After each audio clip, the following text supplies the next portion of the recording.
سەبارەت بە ڕادەستکردنی بەشێک لە داهاتی ناوخۆی حکوومەتی هەرێمی کوردستان بە حکوومەتی فیدراڵ لە سەدوی میانداری بەڕێز دکتۆر محەممەد زراری بەڕێوەبەری گشتی لە دیوانی وەزارەتی دارایی و گوتەبێژی دیوانی چاودێری داراییمان کردو. دکتۆر بەخێر بێن.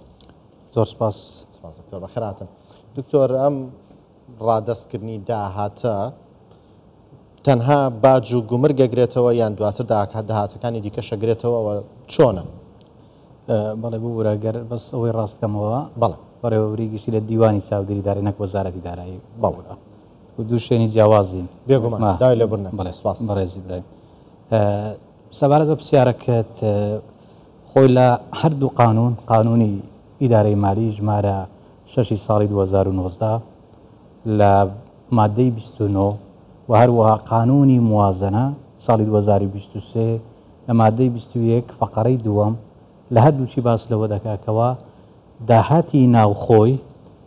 لە هەرێم ئەوەی کە پشتی هەرێمە دەکرێتە نیوە لەگەر عراق. بەڵام ئەو بابەتە زیاتر تعریف نەکرایە. ئەوەی کە لە قانونەکە باز دەکا باسی ڕسوم و گۆمرگ دەکا، نەهاتیتە سەر با بڵێن سەر تەفاسیل ناو قانونەکە و هەتا ئێستاش قانونەکە بەڕاستی قانونی ئیدارەی مالی با بڵێن ئەو ڕێنماییەکانی خۆی پێ دەرنەچووە و دیار نییە و واضح نییە. ئەوەی کە گرنگە ئێستا بەڕاستی لەو قۆناغی ئێستا حکوومەتی هەرێمی کوردستان ئەو پێنگاوەی کە ئەو ڕەهاویشتی لەوەی کەوە بە فعلی داهاتی با بڵێن مانجی شوبات ئەوەی کەوە حکوومەتی هەرێمی کوردستان پێی وایە حسەی حکوومەتی با بڵێن مرکزیە ئیداعی کرد لە بانقی مرکزی لقی هەولێر. ئەوە پێم وایە بەڕاستی دەستپێکێکی زۆر باش بوو بە سەبارەت بەو پەیوەندێکە لە نێوان هەرێم و بەغدا هەیە. پێم وایە بەرەو پێشچوونێکی زۆر باشە لە ڕووی لێک تێگەیشتن لە نێوان هەردوو حکوومەت و هەروەها نیەت پاچی حکوومەتی هەرێمی کوردستانیش پیشان دەدا لەوەی کەوە ئامادەیە کەوا بەپێی یاسایەکان بجوڵێتەوە و بەپێی دەستور مامەڵە لەگەر حکوومەتی مرکزی بکات. زۆر پێشتر جێمان لێ دەبوو لەوەیەکە بەڕاستی کە حکوومەتی هەرێمی کوردستان داهات تەسلیم بە بەغدا ناکاتەوە. پێم وایە ئەویش مبەڕیر خۆی هەبوو لەبەر ئەوەی کەوە حکوومەتی هەرێمی کوردستان حسەی خۆی بە تەواوی لە موازنە لۆی نەدەهات بەڕاستی بەتایبەت لە دوای ساڵی 2004ەوە تا ئێستا و لە ساڵی 2023ەوە لە دوای 2023ەوە ئەو حسەی کەوا لە حکوومەتی هەرێمی کوردستان هاتی حکوومەتی هەرێم هیچ کاتێک ئەو حسەی کەوا لە داهاتی ناوخۆیە بە شێوەی نەختینەی ئیداعی نەکردی یان با بڵێن تەسلیم بەغدای نەکردیە. ئەوەی هەبووە هەمووی بە مەقاسە بووە، واتە پشتی هەرێم با بڵێن یان با بڵێن ئەگەر بێت و داهاتی هەرێم حساب بکەین بۆ نمونە لە مانگێک 200 ملیار بی ئەگەر 100 ملیار حەقی بەغدابی با بڵێن دۆی بستەوە بە مەقاسە کرایە، ینی تەنها ئەو 100 ملیارە لەوێ لە بوجە کات خۆی لێ بڕایە، ینی بەبێ ئەوەی کە حکوومەتی هەرێمی کوردستان بینێری ئەوان جارێشتر بینێرنەوە. بەڵام ئەوەی ئەو ڕۆکەت سەیر دەکەین بە شێوەی نەختینەی لە بانقی مرکزی ئەو بڕەپارەیە کە باس لە 85 ملیۆن و تقریباً 200 ملیۆن دینار دەکرێت کەوا ئیداعی سەر حسابە کرایە، ڕقم حسابە کرایتەوە. ئەو ڕقم حسابە تایبەتە بە حکوومەتی مرکزی پارەکە خرایتە سەر حسابی وان. ئەوە وەکو تازە باسم کە بەڕاستی دەتوانین بە قۆناغەشی زۆر گرنگدا بنێن لە پەیوەندی نێوان هەرێمی کوردستان لەگەر بەغدا لە ڕووی دارایی و ئابووری. یعنی ئەو پرسیارەت وەرە هەفکاری مژی ماژە پێکرد ئەوە پێنگاوەیەکی هاتیە واسفکردن ji بوی ڕادستکردنە وان داهاتێت نەنەفتویە نافخۆ پێنگاوێ دیفڕۆین تشتێ دیژ دێ بێنە ڕادستکردن یانژی سنووردارکردینە. خۆی تازە باسم کرد کێشەکە لەوەیە تعریف نەکرایە کام داهاتە بە تەواوی خۆی ئەو بابەتە پێویستی بە لیژنەکە پێم وایە لیژنەکەش ئێستا هەیە و دەست بەکاریشە لەوەی کەوا تعریف بکرێ پێناسە بکرێ کامە داهاتە تایبەتە بە هەرێمی کوردستان و ناگەڕێتەوە لۆ بەغدا و کامە داهاتە هەموو دەگەڕێتەوە لۆ بەغدا و کامە داهاتە نیوە بە نیوەیە بابڕین. ئەوە زۆر گرنگە بەڕاستی مەبەست بێ هەمووی ئەف داهاتە تێ ڕادستکردن بۆ حکوومەتە فەدراڵ دەکو حکوومەتە فەدراڵی دەمە خودە موچەی فەرمانبەرە بنێرە نەتەنیا موچە خۆی پێویستە قانونی بودجە جێبەجێ بکات. قانونی بودجە تەنیا موچە نییە، تا قانونی بودجە هەم موزەی با بڵێن ئەوەی کە تەشغیلەکە هەردوو جانبی دەگریتەوە و ئیستیسماریش هەروەها بەڕاستی تەنها ئەو موچەیە نیە. خۆی ئێستا موچە ئەوەی کە باز دەکرێت ئینشاءالله بە دەتوانم بڵێم تا ڕادێکی زۆر باش چارەسەر بووە کێشەی موچە لەگەر بەغدا. تەنها ئەوەی کە ئێستا هەیە مەوزوعی بەداخەوە هێز ئەمنیەکان و برا پێشمەرگەکانە بەڕاستە ئێستا موچیان وەرنەگرتی ئەوەش خۆی دەبایە زۆر زووتر حل بکرابە چونکە ئەمە لە مانجی سێ مانجی با بڵێن موچەی مانجی دوو کە هات لۆ هەرێمی کوردستان مانجی دوو سێ ئەمە بوردبینیمان لێکرد وەکو دیوانی چاودێری دارایی راپۆرتەکەشماندا بەغدا و ئەوانش تەزدیقیان کرد و موچەکەیان نارد ئەو کاتیش تۆزێک تاخیر بوو لە هی موچەی مانجی سێ بەڵام لە مانجی چار هیچ باسییان نەکرد لە مانجی چار لەگەر موچەی فەرمانبەران هات ئەو جارێ دیسان موچەی مانجی با بڵێن ئەوەی کە بازێک هی مانجی دوو سێ بوو موچەی مانجی چوار کە لە مانجی پێنجات ئەو جارێ دیسان تەگەرەی تێکەتی یوان خۆی دەبواە ئەوان مادەم داوای ئەو بابەتە دەکەن و دایانەویستکەوە دیوانی چاودێری دارایی دیسان جارشتر وردبینی لێو بکە و راپۆرتی خۆی پێشکەش باوان بکە ئیزا بگەێنێت دەبواە پێش 20 ڕۆژ یان 25 ڕۆژ پێش ئێستا ئەو کاتێک کەوا لیستی موچە چوو لەگەر لیستی موچەکەش با بڵێن راپۆرتی دیوانی چاودێری دارایشی لەگەر بچ بالەوەی تاخیر نەبە بەڕاستیانی بەڕاستی زۆر بینیە هەیە پێویستەکە بکرێت ئەگەر پێویستەکە بۆ ئەوەی هیچ مماتەڵێک لەلایەن بەغدا و بە هەرێمی کوردستان نەکرێت بۆ هەرێمی کوردستان خۆی هەموو جارە نایکات و بینێرێت دەزانی خۆیان داوایان نەکردیە هەرێمی کوردستان بیکەوادەکەیانی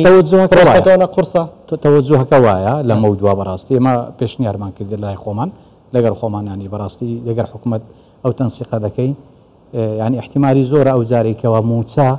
کاتێککە لیستی موچە دەنێرین یەکسەر ئەو وردبینیەش بکەین لۆ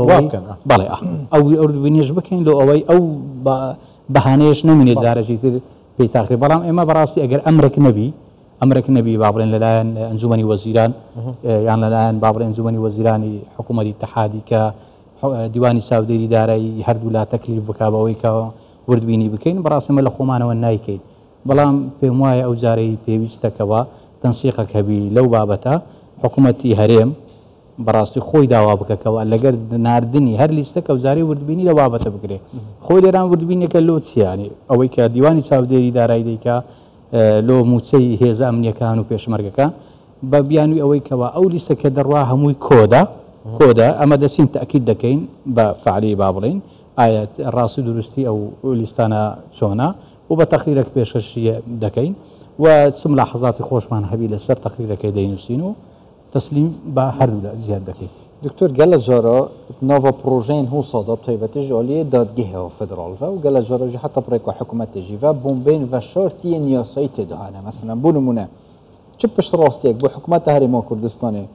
و وەزارەتی هەیە بۆمبەکە وسا و شارتی دانەبێت کە 2003 حتا و کە ئەvە جارایەکەمە پێنگۆڤەکە وساتی تەواوێتن ئەگەر سەرگرتش ئالیە یاسایی و چاوە وەزارەتی خوب پاراستیە حکوومەتی خوب پاراستیە جارەکادی پڕێکە سکاڵایەکی دادگا فدرالی نەبێژە ئەف پارێژ 2003 و حتا 2024 ژی نەدای دەوێ بێتەدان خۆی مەبەستە تێگەشتی وە نییە بەڵێ خۆی لە قانونی موازنەش باس لەوە دەکات دەڵێ دەبی حکوومەتی هەرێم لە ساڵی 2004 هەر دیوانی چاودێری دارایی هەردوو لە حکوومەتی مرکزی لەگەر حکوومەت هەرێمی کوردستان بە مشتەرەکی وردبینی لە 2004 تا 2022 بکرێت هەموو باکتاو بکرێت خۆی ئەوە لە ڕووی ژمێریاری و حسابی و بەڕاستی بابەتەشی زۆر قورسە وەلو ئەوە ساڵانە لە ناوبووجە تیکرار بوویتەوە بەڵام تا ئێستا نەبووتە گرفت ئەو بابەتە لە بەردەم ناردنی بابرێن ئەگەر ئەو شایسە دارایانەی کە ئەگەر کەمیش بوو لە هەرێم بەڵام ئەوە نەبووتە گرفت بۆ پێشم وانە بەڕاستی ببتە گرفت بەڵام ئەوەی کە گرنگە ئێستا ئەو قانونەی ئێستاکەوە هەموار دەکرێتەوە ئەو جدوەلانە ئەمە بەڕ دروستی لۆمان نهاتیە کە تا ڕێی خۆمان لەسەر بدەینیان ئەوە تا با بڵێن دراسی خۆمان بکەین وەکو جەداول وەکو ئەرقامەکان چێشەین یە پێم وایە زۆریش باشە بەڵام وەکو ناوەڕۆکەکە بەڕاستی نازانین تا ئەو کاتەی کەوا تعدیل دەکرێ و ئایا لە لیژنەی دارایی لە پەرلەمان جارێکی تر ئایا قبول دەکرێت بەو شێوەیە بڕواکە هەیە و ئەو تعدیلاتانی لەسەر دەکرێت چین و کە دەنگ دەدرێ ئەوەی کە بڵاو دەکرێتەوە لە وەقائع ئەو هەیە کە ئەوەی کە پێشتر باز دەکرا ئایا هیچ گۆڕانکاری تێدا دەکرێت یان بە وشەیەک دوو وشە شتەکان تێک دەچێ یان تێکی دەدەن ئەمن پێم وایە بەڕاستی ئەوەی کە دەیبینم لە ئێستا ینی متەفائلم بەڕاستی بە بابەتەکە متەفائلم لەوەی کەوە ئەو کێشانەی کە لە نێوان هەرێمی کوردستان و لە نێوان حکوومەتی مرکزی هەبووە پێم وایە بەڕاستی تا ڕادەچی باش چارەسەرکراینە و هەردوو لە هەردوو سەرۆک وەزیران پێم وایە نیەتەکی زۆر باشیان هەبووە لە بابەتی چارەسەرکردنی کێشەکان و کێشەکانیش زۆر بە ئاراستەی باش ڕۆی یەکەوە حەل بکرێ ئیدی پێم وایە ئەو یەک دوو مانگە هەندە قورسە ئەو یەک دوو مانگە بڕوە لەبەر ئەوەی وەکو تازە باسم کرد مەوزوعی داهاتی ناوخۆ داهاتی ناوخۆ تعریف بکرێ بە تەواوی هیچ کێشەی لەسەر نمینێ پێشتر چه هەرێمی کوردستان چه حکومەتی فیدراڵ